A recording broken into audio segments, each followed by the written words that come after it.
I've been in business for 30 years. I graduated with graphic design, bachelor's in graphic design from Flagler College in St. Augustine.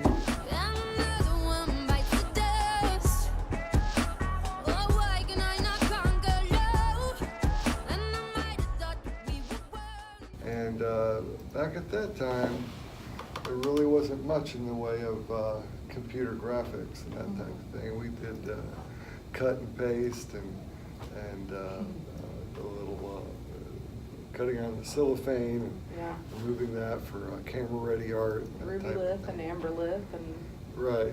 rub-on letters. Right. Yeah. I did all that. Did a lot of that.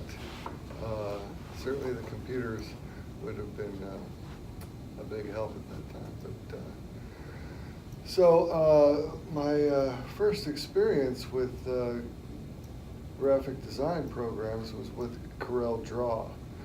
I had been researching on the internet, just kind of surfing the internet, and I landed on, at the time, Corel Draw had like an international design contest, and I was looking at some of the winners, and I had found one particular portrait that looked like the work of a friend of mine from school that I had lost touch with.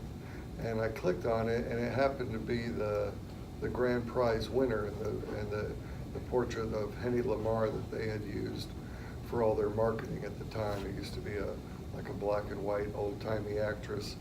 Picture was and sure enough, it was my friend John Corkery who had produced that on their software. So I contacted him, and I was interested in it, so I got the program and started just kind of teaching myself, and I got as proficient as I needed to be for my needs. You know, it's a very powerful, like Illustrator program that had a lot of versatility, not all of which I needed, and there were probably some quicker ways of going about doing things that you know, I was just kind of self-taught. A few years ago, I tried to switch to Illustrator because I had gotten a Mac, and Mac wouldn't accept Corel Draw. But for some reason, the language barrier between the two, you know, they would call, like on a vector drawing in Corel Draw, they were called nodes, and in Illustrator they're called paths, and somehow I just couldn't become proficient enough to make it worth my time. And so I just got a laptop that had Microsoft on it and went back to using Corel. My experience with the graphic programs it suits my needs. I would have to classify it as pretty limited. But the things that I learned in college in graphic design have served me very well, and not from what I would have expected. I don't know if when you have a project that you do you go through a critique process? Yes, we do. Really pay attention to the critique process. That has been the most valuable asset to me. When we would get an assignment on Monday, we'd turn it in on Friday, and then Friday was critique day, and as a class we'd sit and go through each of the projects that have been turned in. And our teacher at the time, he did not want to hear, "Oh, I like that," or "I don't like that." Sounds familiar. He wanted to know exactly what it was that you liked or did not like about it. And he wanted you to use the terminology and the vocabulary of the field that we were in. And that turned out to be invaluable. I say that because over the years, talking with clients about what they want for their entranceway or in their bathroom or at church with their religious imagery they want to capture the feel of their church. Being able to talk in the terms of art, explain my thought process, explain how I grasp what they're going at, has served me very well. I've had many clients over the years tell me that they had planned on checking prices on things, but after talking with me, they're just going to go with me. And that's because, they would say, because I talk so intelligently about the process of design, and they felt very comfortable that what they wanted to achieve with the product they would get. That's awesome to hear.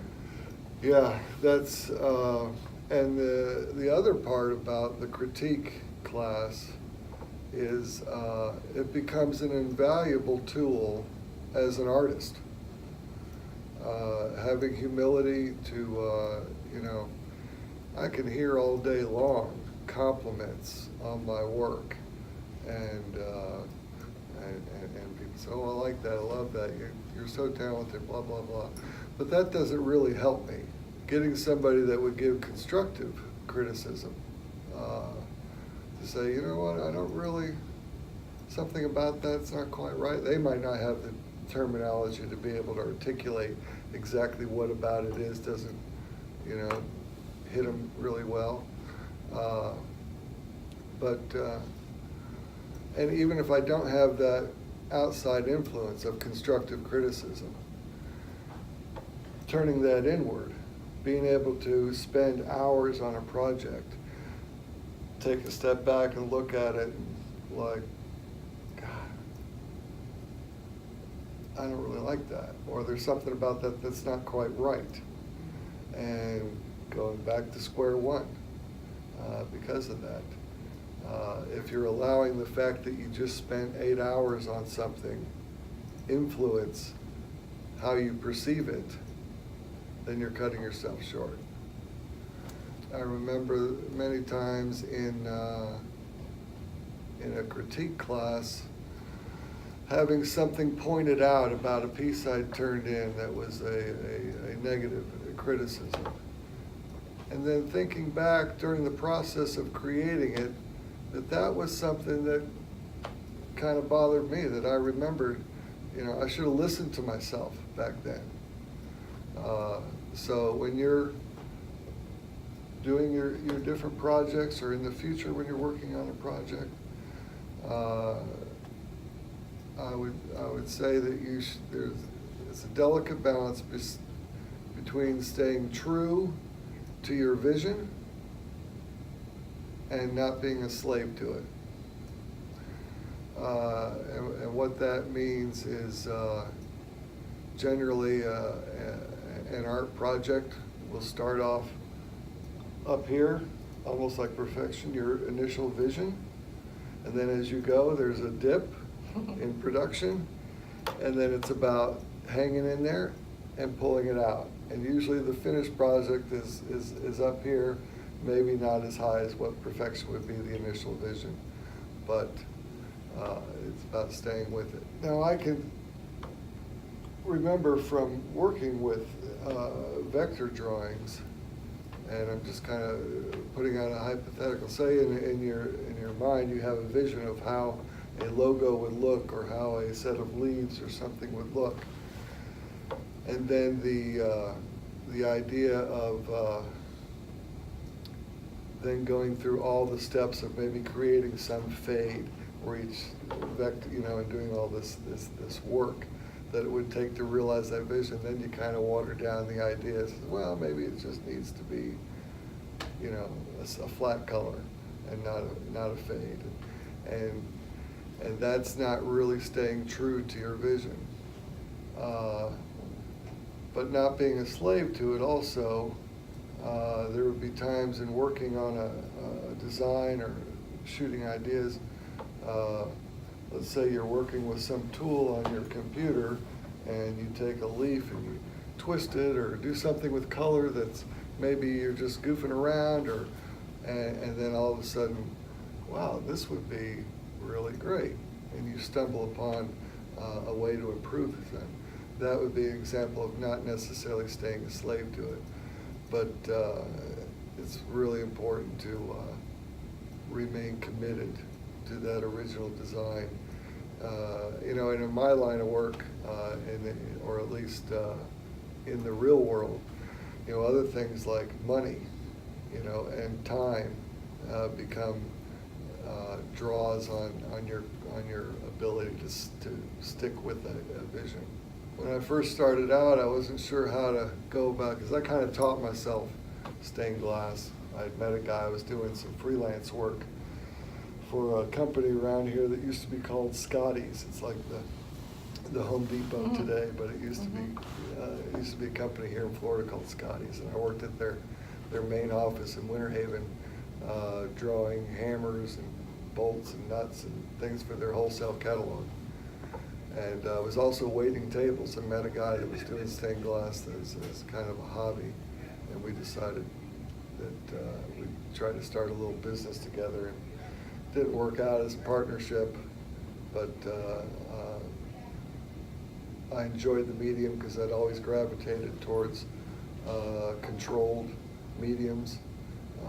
That's kind of probably why I like graphic design on the computer as well, and just decided I was going to jump in with both feet and go for it.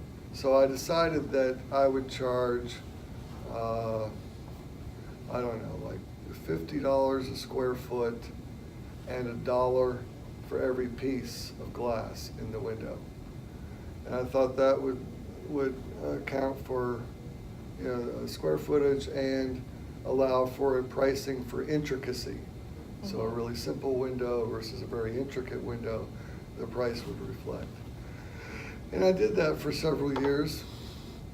And then one day, maybe 3 or 4, 5 years into it, I remember flipping through my portfolio and looking at it and not being really very impressed with the design work. There were, say a vine with flowers and leaves, but the leaves were sparse. And I remembered that, a client who was aware of the pricing structure, well, maybe it doesn't need so many leaves, and this type of thing. So I ended up scrapping that as a pricing structure because I wasn't satisfied with the way my portfolio looked and what I wanted to have, at the end of 10 years. Ken Berman's artwork, So I just went to a flat square footage price, and sometimes I would up that if it was a really intricate type of design, which freed me up to design how I wanted it to look. If I wanted a branch with 100 leaves on it, then I was going to draw it that way. I remember when I bought my building downtown and opened my studio on Main Street, I wanted to have a couple of doors on display there. And one door, I just wanted to pull out all the stops, make it just killer, and have bevels and custom bevels and all these really cool design aspects. And the center part was going to be a hummingbird that was flying around this wisteria. And there was probably 150 green leaves. And so I cut out all the leaves and grinded each one and was getting ready to move towards the soldering process, which is hours and hours of work. And then I put them on the light table to look at them with the lavender color that was the wisteria. And I just didn't like something about the green. I just didn't like. And slid them all in the trash, pulled out a different green, and recut those 150 green pieces. And this wasn't even for a commission, but this was going to be a kind of like a signature piece. And recut all those pieces. And really just maybe 2 shades darker of a green. But You know, I could hear my art teacher ringing in my head about staying true to your design, and about having a sense of integrity. You know, and that type of discipline and dedication to your art, I keep with me all the time.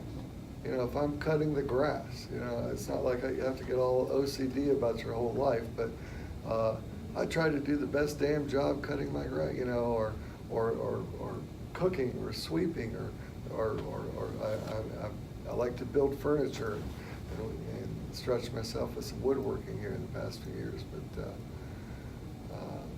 that type of having pride in what you do, even if it's not for a paycheck,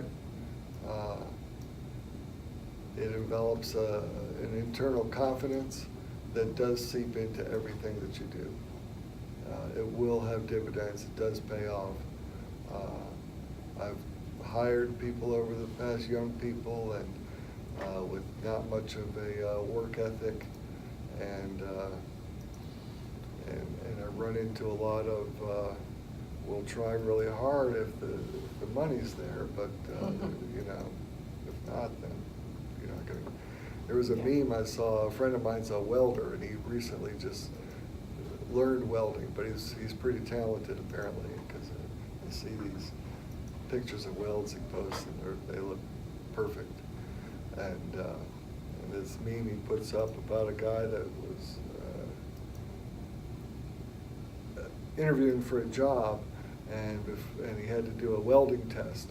And before the test, he asked the guy, how much does this job pay? And the guy says between $18 and $24 an hour. And the guy turns in one welding job that's beautiful, solid, perfect. Like they call it laying dimes, to have these concentric circles. Yeah. And another one where it's all clumpy and missing spots and spatter all over there. And the guy asks him, what's this about? He says, well, that's the $18 an hour welding, and that's the $24. You know, so he's basically telling him, I can do the work, but you're going to pay me. That's funny and all, but it seems that in life a lot of times there's an attitude out there that I'm not going to do that level of work unless the pay is there, and I would have to completely disagree with that idea. Everything I do, I try to do the best of my ability for me, so that I can walk with my head held high. And I think that comes across when I'm talking with customers, when I'm dealing with the public. I do a lot of public service and that type of thing.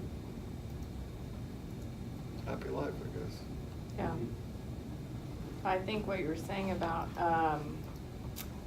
the wisteria leaves, something about them not being right and just checking the whole thing and starting over again. I think that, especially I find doing things for ourselves that are more for portfolio or for, you know, meant to be not for anybody else, but as a representation of our work or of ourselves, I think we nitpick ourselves a little bit more, or, you know, fine tune a little bit more, especially if it's for ourselves, because you're not trying to please somebody else, you're trying to please yourself.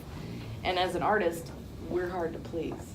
Yeah, I would think that it's a fairly tough road for this type of work. You know, I've kind of outlasted all my competition. I'm the only kind of game in town, so.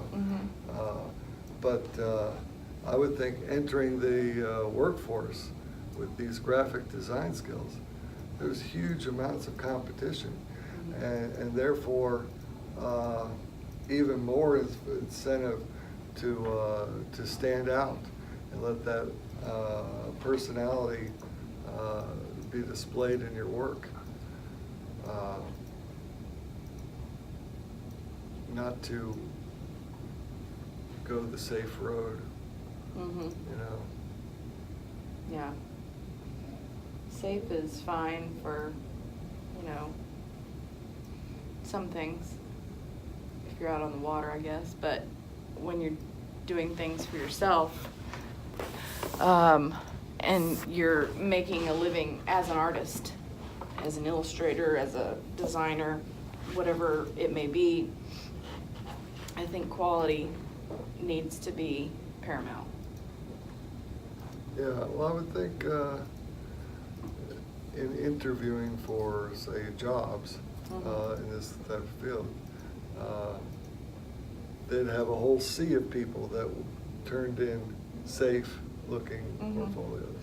So it would be even more tougher to stand out. I think if you're sitting in here, you have a creative mind, and that's another thing too. Is I found over the years, creativity is like it's like a muscle, and it has to be exercised, or it will atrophy. So I did a design class with a really prominent stained glass artist. He's still alive today. I went to this convention in Las Vegas when I first started. This guy's name was Narcissus Quaglietto. I always thought that was a great Narcissus? Narcissus Quaglietto, what a great name.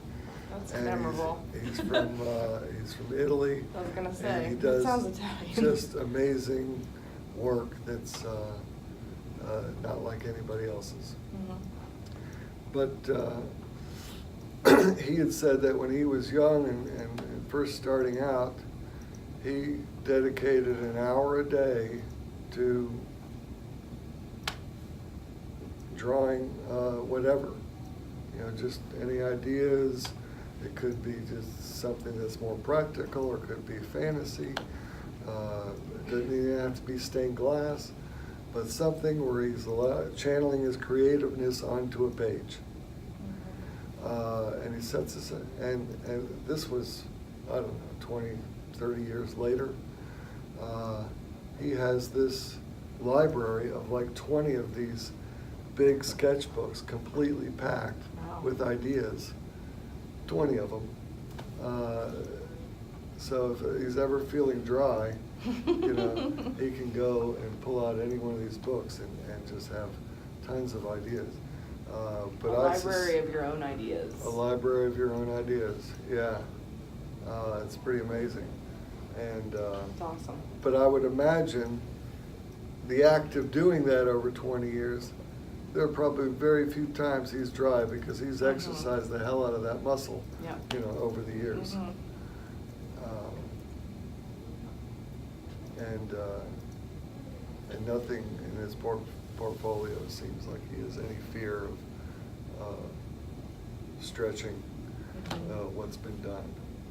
I look at some of his, you know, when you're cutting a piece of stained glass, sometimes we use a bandsaw, a diamond-bladed bandsaw, to achieve really intricate cuts that can't be gotten with a regular cutter.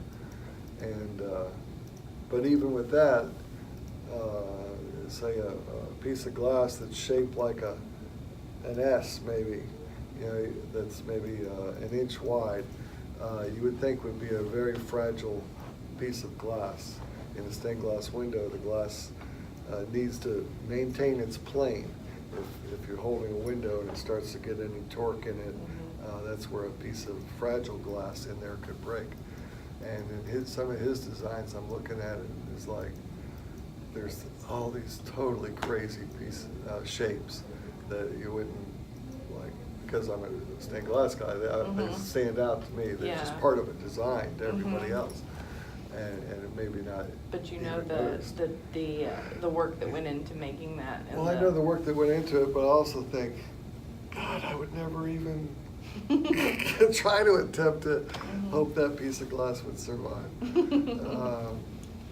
And it's inspirational to see this fearless attempt.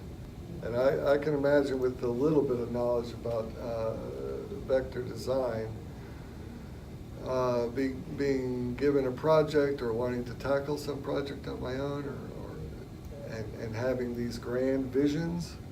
Mm-hmm. But the idea of the skill and work it would take to recreate it on the screen would be like, maybe I should think of something not so grandiose. And, I would advise against that if you can.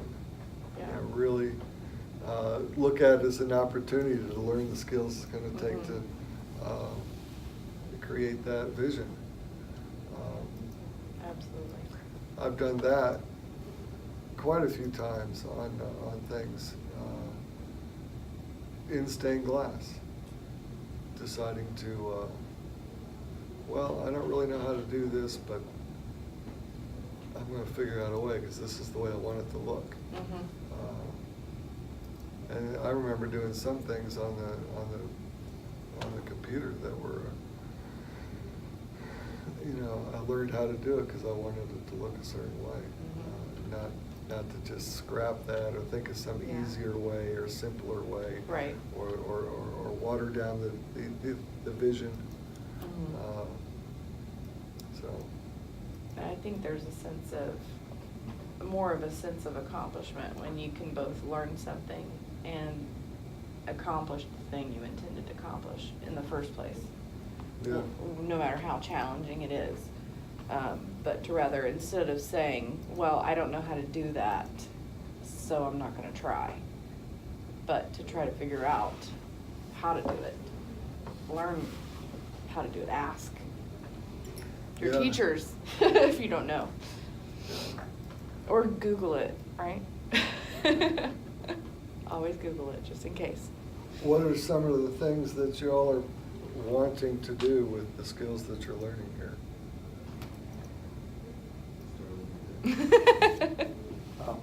Mine changed over time. I still Right. kind of want to do wrapping cars because something I Wrapping learned. cars? Yeah, I learned Right. in the military how to use vinyl cutters and design and stuff. But starting to learn some of the skills in this class, priorities are starting to change. Different ideas are starting to formulate. Yeah. Open your mind to new possibilities. Yeah. Terrific. Rapid cars, huh? That's what I want to do, rapid cars. I Really? jumped into graphic design. I'll be honest with you, I started off over at IT. God. Step one, and we went through the whole thing an hour and a half later, and it was I don't like it at all. So then I met Mr. Williams, and here I am. So this wasn't my thing at all. I'm medically retired military police, and I wouldn't want to be a cop on the outside, but that's my training. I have law enforcement, and then I was artillery, so yeah.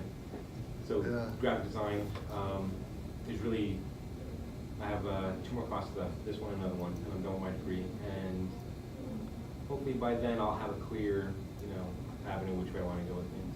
Right. I can tell you, I never would have expected myself as a stained glass artist. I remember when I was I did an internship. I was going to Flagler in St. Augustine. I did an internship in Jacksonville with a really talented graphic designer, and there was another girl in my class that did her internship at a local stained glass studio, and I distinctively remember looking down on that, like, really, that's what you want, and because I had this, what I would consider a prestigious guy up in Jacksonville, and then I got the opportunity to study art in Italy after college for a summer, and I was much more interested in painting and sculpture and architecture, and we went to a few really cool old-time cathedrals where like the birth of stained glass was, and Yes. these magnificent stained glass. I barely paid any attention to them at all. Really? Yeah, Oh my I regret gosh. that. Oh my goodness. I really regret When that. I was in Italy, other than Michelangelo, that's all I could look at was stained glass. Oh, 'cause really? There's so much, Yeah. just amazing, like, how big is that? Yeah, I totally missed it all. Now you gotta go back. Yeah. Well, there's a fountain in Rome that if you throw a quarter or throw a coin in it, it's supposed to promise your safe return. Trevi Fountain? I can't remember Yeah. the name of it. Is that what it is? Yeah. That's a pretty place. So what do you want to do with your talents? Any idea? Haven't quite thought about it, maybe.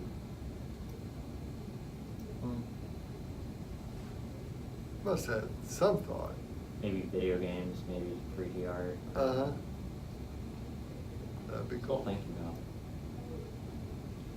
Also, I would like to go more in the web design Right. world and photography. So that's what I'm like looking forward to learn more about. Working with Photoshop too. Yeah. Yeah, that's a pretty cool program. My son's trying to learn that in high school. Yeah, it seems like everybody wants to get a taste of Photoshop. That's what they like. Yeah. Which is fine because, I mean, in the graphic design field, you'll probably have to use it at least once. Yeah. I mean, I like playing around with it. I like, punking on my friends and doing things with their Facebook pictures and marrying things. And, Awesome. But again, really trying to not just get the joke across, but pull it off where it looks like maybe a Pretty good. semi-professional did this, and trying to improve each time and learning more about the program and again, I'm sure that I am laboring through what there are probably really simple steps to do, but it's cool. Corel has a counterpart, Photo Paint, that is equally. They're both very powerful graphics programs. On I've both used of- Corel before. At a couple of my previous jobs, we basically had to use Corel. Although I went to college kind of in the 90s where it was kind of on the cusp where computer graphics was just becoming, like, they were still training us in both hand traditional graphic Right. design, stripping and amberlith and cutting and rubbing everything. I would have to think that there's a certain amount that's been lost Oh, yes. in this, because. Oh, yes. I remember some of Well, the. trapping is no longer trapping colors. Right. Where two colors butt up against each other. There's not somebody that sits around all day and makes sure those colors Right. line up because it's all done in the computer.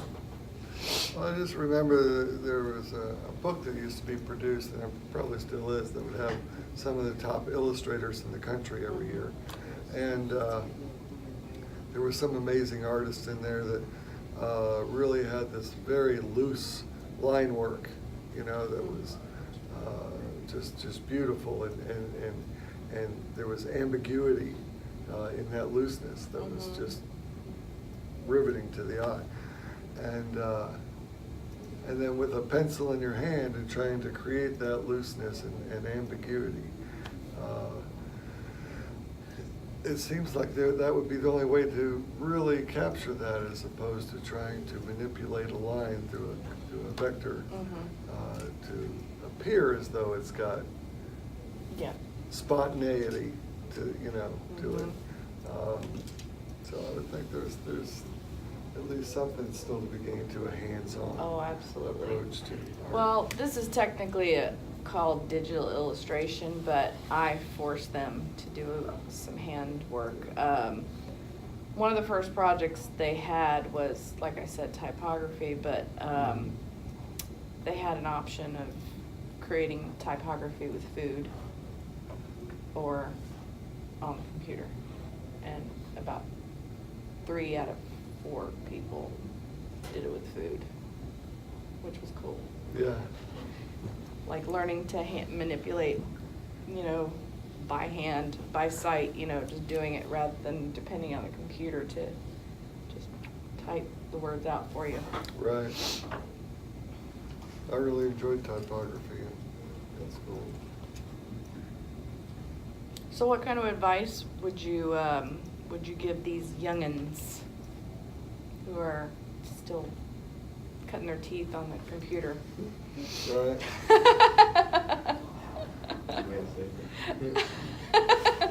Well, I really liked what this young man had to say about when he was talking about wanting to wrap cars, but is also remaining open to possibilities you hadn't considered.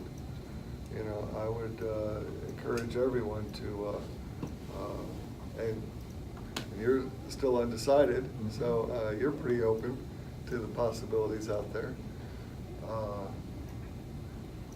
You know, like I was saying in my own case, never would have thought I'd be 30 years into a stained glass career. And when I actually first started, I was going to be a doctor when I first went to college. My whole high school experience was prepping me towards pre-med, and my mother died when I was very young, and I was about 11, and I thought that that was going to be the noble thing. You know, I was going to be a doctor, you know, because of that experience, and because it's a respected, well-paying, good job. It was really never questioned by my dad or guidance counselors or teachers or anybody, and that's, you know, so that decision was made, and I didn't really have to relook at that. But when I got to school, I went 2 or 3 years or so, and my grades were not that good. And looking back on it, I know that I had the smarts for it, but I just didn't have the dedication. I didn't apply myself. And eventually I transferred from this small school to Loyola, University of New Orleans, and eventually kind of got asked not to come back because my grades had suffered so. And so I found myself in a bit of a dilemma of what was I had never considered doing anything else, so I was really kind of lost. And I didn't have very good grades to get into another college. But I was applying anyway, and I had applied to Flagler, and on the Flagler application, still with no real direction or anything, but I was just filling out these applications. And at the end of the Flagler application, there was a one-page, it was asking for an essay about why you want to come to school there. And all I can say is this was a God thing, in that the idea came to me that there was no way that my grades were going to get me into Flagler College. And that the only chance I had was if this essay read heart, you know, no bullshit, no, oh, because it's a great school, just, you know, pumping them full of hot air. Yeah. You know, I had this feeling that if I just put my raw self on the page where I'm at, and I decided that art was the only thing I was ever really interested in high school. It's, you know, I was really interested in it, but I'd always considered that kind of playtime, and my career was already set, so I never really considered it as a true path. And I decided that that's, you know, and that if they would just give me a chance, that I would be the type of student and person that they would want there at their school. And so I, you know, had a real cathartic, you know, and put that all on the page and want them to see exactly what I was feeling, and I got in. And a couple years into it, I was talking with my my teacher counselor there, and he told me that that essay is what did it. You know, they really were not impressed with the grades at all, and that got me in there. So being open to other avenues than what I had always expected my path would be saved my life. And I became I excelled in art school there. I dove into it, I loved it, and attacked it. And even with that, all my expectations of what I would do with that degree didn't come true in any stretch. But you still use. Oh yeah, all the concepts about design and the vocabulary. I can tell you one experience I had coming out of school before stained glass was even other. I had an interview with the Ledger in their art department for a job, and part of the interview process was you had to do a 5-minute drawing test, and that's what it was called, the 5-minute drawing test. And the art director takes me into a room and sits me down. It's like an artist's room. It's got a table there and pens and everything you can imagine, all kinds of tools to do, hands-on tools. There wasn't a computer there. Right. But there was a copy machine, and a scanner,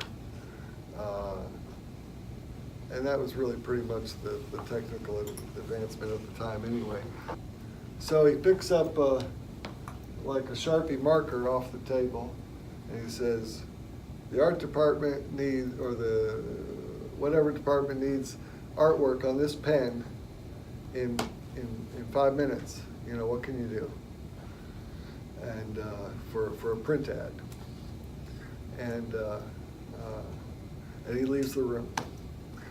And I'm thinking drawing test, and so I get out a piece of paper and I want it to be perfect and everything. So I start, like a line down the middle, and I'm going to draw it in perspective and do all the, but 5 minutes is enough to do all that thing. I knew from class that, if I was really under the gun and just wanted this image to be right, I would have taken it over to the scanner, scanned an image of it, maybe got some white out, doctored it up, and taken a pen, doctored it, maybe taken another image and gone back and forth 3 or 4 times on the copy machine and come up with black and white, camera-ready art of this pen in a very short period of time. That's what he was looking for. But he came in after 5 minutes, and I had barely even started my classic hardcore perspective drawing of this thing. And so, I totally dropped the ball on that. He was really impressed with my portfolio, and everything else about the interview was great, but I totally failed the drawing test and didn't get the job at the Ledger.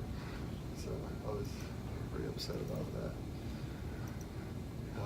But I guess it was meant for other things. Guess so. So I don't know what the moral of the story is, but I guess my expectations of what he expected, I was so blinded by that, I didn't do what I knew what to do. It wasn't like I'd never, if we were back in class and the teacher said this, I probably would have done exactly what was needed.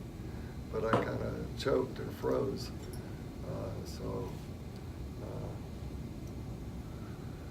Sometimes all the skills that you have are not what's needed to produce what's going to be right. Mm-hmm. Yeah. Don't be afraid to think outside of the box and just do what it takes, and really listen to potential employers, potential clients about the things that they want to achieve. I think that's helped me quite a bit in my career. I'm lucky that the type of art that I produce, it also has a functional use. It goes in homes. Sometimes in a bathroom, people, or an entranceway, people have privacy issues. Obviously, in a church, they're more interested in just the aesthetics of religious symbolism. But in a home, there are certain privacy issues and color schemes to the room that it exists in, and different things like that that they want to achieve. And it's really important to, in my discussions with them about design, is that I am incorporating in those ideas their desires. That really sells a lot of people. They know that you hear them when you're talking to them. And I would imagine that's going to be true in car wrapping or really anything where you have a client that it needs imagery in some way. And they have certain expectations, certain desires they want satisfied with that imagery. It's really important that you let them know you hear them in those regards. That's good advice. Does anybody have any questions? Sure. What's your most motivational tool that you use? Is it My most motivational tool, that's an interesting question. like, is it a computer program? Is it, as far as your line of work, what do you use the most? Does that make sense? Yeah, I get what you're asking. I guess it's been different things at different times. There was some time when I was using the computer, my Corel, a lot. And then as I tried to struggle through Illustrator, I ended up turning it off and picking up a pencil and an eraser and going at it that way for a while. I don't know that I have my most useful tool is a ruler. I probably use that more than anything. If something needs to be a straight line, you make it a straight line. I don't sit there and it might be quicker to, in doing a sketch to sell a design, the better I can make that sketch, the better chance I have of selling it. So, a ruler really is, it might not pay off too much for you guys to use it because the computer produces straight lines quite simply, but I said that I would ask, will you ever or have ever refused your service to a client or whatever client, a company or something like that, based on a difference in morals and principles? Like, for example, like a company that is in a business doing something that you don't agree with, they want something done. Like, so Right. based on principles and morals, will you ever decline your service to a certain client? I suppose that's possible. I maintain a moral standard. I haven't run across that. It's another interesting question. I can tell you that being honest about who I am, what I stand for, what I believe in, a lot of times wouldn't be something that would be considered topic of discussion with clients, but I've found just the opposite. At one point in my life, I struggled with substance abuse, and although I've been clean for a long time, I'm pretty active with helping addicts get clean and stay clean, and that's a big part of my life today. It's not something I tell everybody that walks through the door, but there have been many times with people in their homes, churches, talking with pastors and groups that are assigned to do the stained glass for their church, a little committee, and where that information, I put it on the table because it was, for whatever reason, relevant, or I thought it was relevant. And somebody else looking at me and think, well, that was not really the brightest move, but I've found that that type of humanity has endeared me with a lot of people, put putting that on the table, you know, and people that are in the market for something are met, and you guys know this, that are met with salesmen and people that are trying to meet that need by selling you something, and are putting on a front. You know, you can see that they got a smile and they got a handshake, and and their product is the best, and this type of thing, and you're not really seeing a real person. You're seeing a salesman. And when I put personal things about my personal life on the table, there probably isn't a person out there that doesn't have somewhere in their family something with addiction that they can relate to. And, you know, brother, an uncle or somebody. And they get the feeling that they are not dealing with somebody that is just hell-bent on selling them something. There are many times when I'll talk somebody out of something. I'm all about, you know, if I go in and somebody says, well, I think, just today, a lady came into my shop, and she had something in her shower. They were taking down these tiles out of the shower, and she wanted me to build her a stained glass panel that would be mounted in that space in the tile in the shower. I was like, that's new. And it just didn't strike me as a really good idea. Yeah. If it Like broke or on something, you know, concrete. glass. Yeah. And so I said, why don't you get different colored tile or even colored pieces of glass and do a mosaic Yeah, where they grouted that's what I it was all in thinking. around it. And that would be perfect for that thing. Cuts me out of the picture altogether, but that's what is needed Yeah. for this thing. And I do that all the time. And to be able to tell when you're not the right person for the job, or what you do isn't the right fit for what they need is I think it's beneficial. Yeah, there have been times when I've done that, and the people Because a I'd year rather not later have the came headache. back and said, we really appreciate your honesty, you Mhm. know, and what you suggested worked out, but now we got a thing that we do want you to do. And whether or not they came back or not, you know, I get to walk with my head held high, and I get to walk into every situation with a certain amount of confidence and self-esteem, and self-respect that from that type of behavior that transcends how much training you have or how much talent you have. It goes to the type of person you want to be in life, and how much serenity and happiness you get to enjoy. Yeah, that kind of ties into my question, because somebody else just to get a paycheck, they'll be like, oh yeah, sure, I'll make you one. Mhm. You know?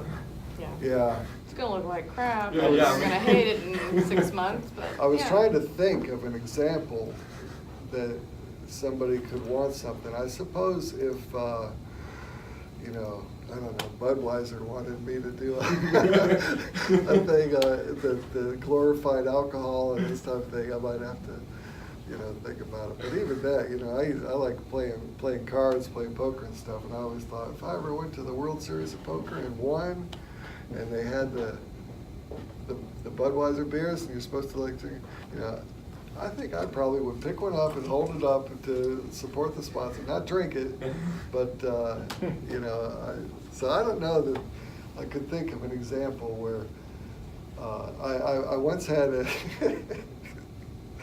I used to display my work at Mayfair, the art show in town here, and I'm there talking with people and people walking by, and this couple walks by, an elderly couple, and they said, would you ever consider doing a nude? And I was like, just kind of a smart ass way. I was like, yeah, but I would need a model. and they joked about it or whatever. Well, like a week later, I get a letter in the mail from this guy's wife. She wants to be a nude model. Oh, no. Yeah, and which I wasn't really morally objectionable to. Yeah. But, It's a little weird. it was a little weird, a little weird. She says, I weigh 223, I'm 5'6", I'm a retired Marine sergeant, you know, and I'm like, well, that's not sweetening the pot.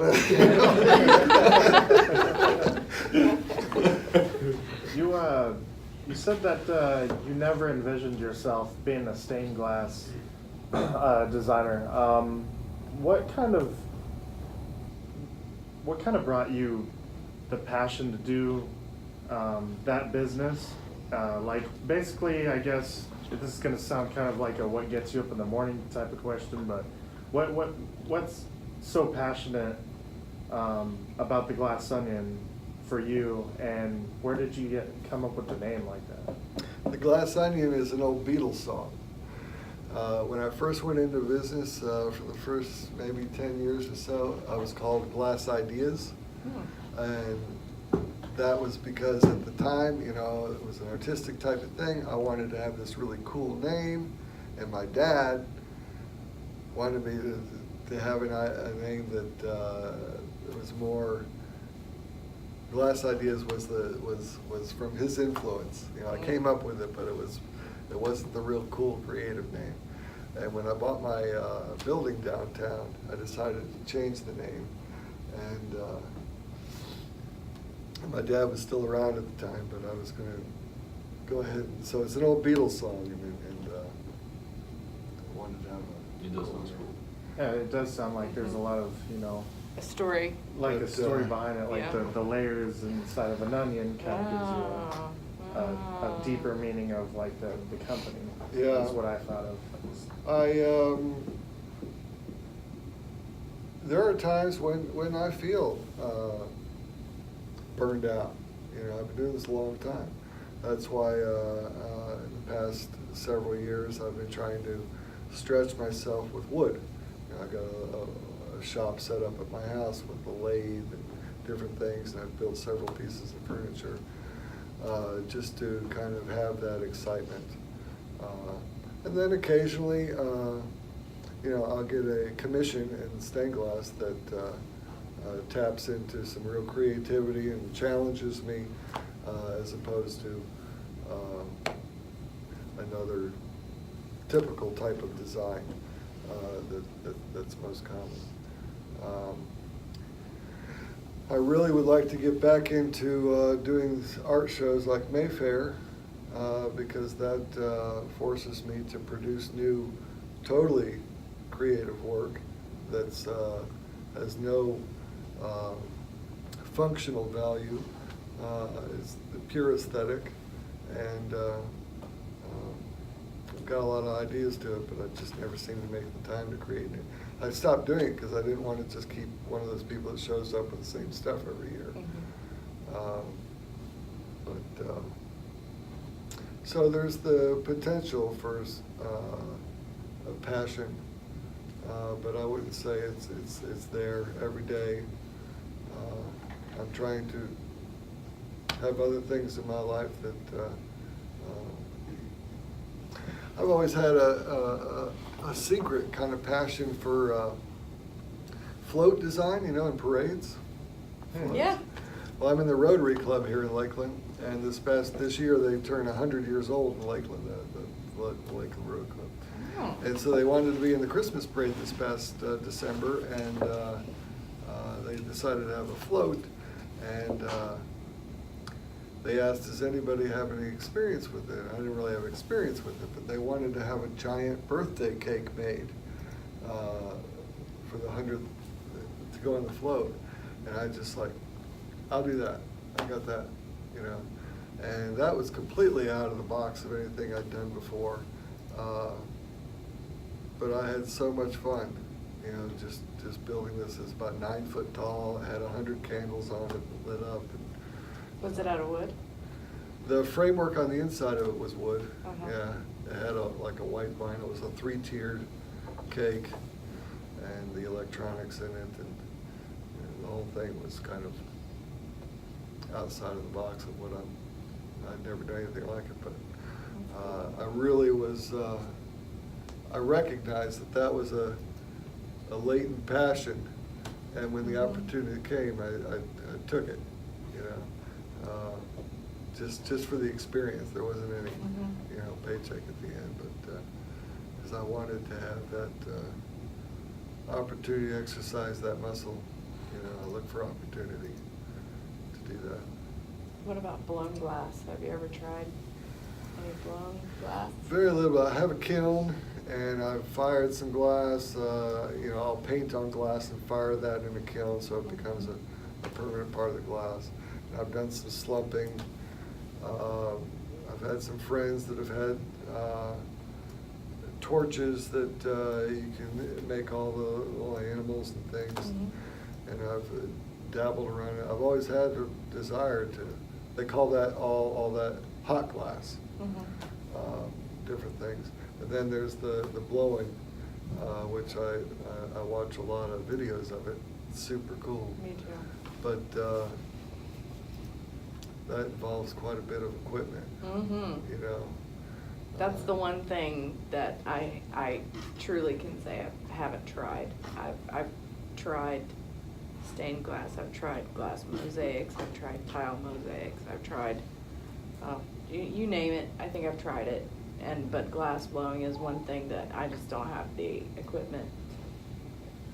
There is this cool kit I seen at one of my wholesale suppliers where they make these, you can make these glass ball ornaments, like Christmas tree ornaments, that have colored glass, and it's like a little kit, and it's very easy to do with a torch so that you can heat it up, and you don't actually have to start out with a big glob of molten glass and blow it through a thing and all that, but it's a taste of it.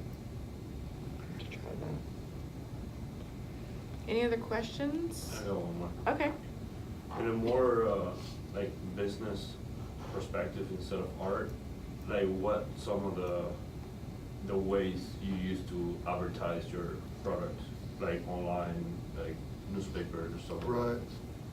When I first started, I made up some flyers and I handed them out door to door, walked the neighborhoods. I went over to Walden Lakes in Plant City, and a lot of that was still under construction, and got a job or two, and eventually one of the contractors got a hold of me. He started putting my work in every house he built, and that was pretty cool. You know, I'll keep a Yellow Pages ad. I have a website. It's pretty much just a portfolio type of website where I got maybe, I don't know, 100 pictures or so on there. I don't know if it's that many, but I haven't updated in a long time. But I'm fortunate in that being one of the only ones in Central Florida. I mean, there's a couple in Tampa and Orlando, but I've pretty much outlasted everybody here in Lakeland. And being here so long, and I'm right on Main Street. Yeah. I don't really need to advertise to them. Everybody knows where to go for stained glass. You know. Is your building the one side that has the mural, or is that a block? My building does have a mural. Yeah. That's on the Missouri side of the street. Yeah, okay. Myself and my 3 tenants are on the Main Street. It's on the corner of Main and Missouri. Okay. There. And I have another studio upstairs where I do some larger pieces. But I try to be downstairs as much as possible these days.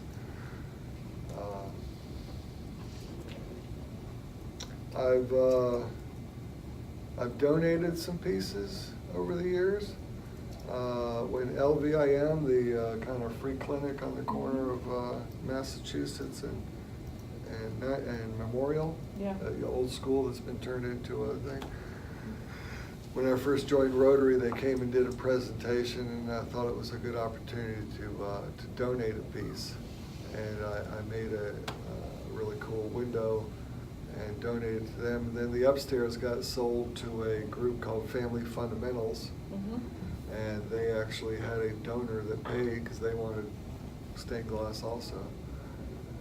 It's a donation. It was meant as just pure philanthropic thing, you know, but it turned into an advertising opportunity.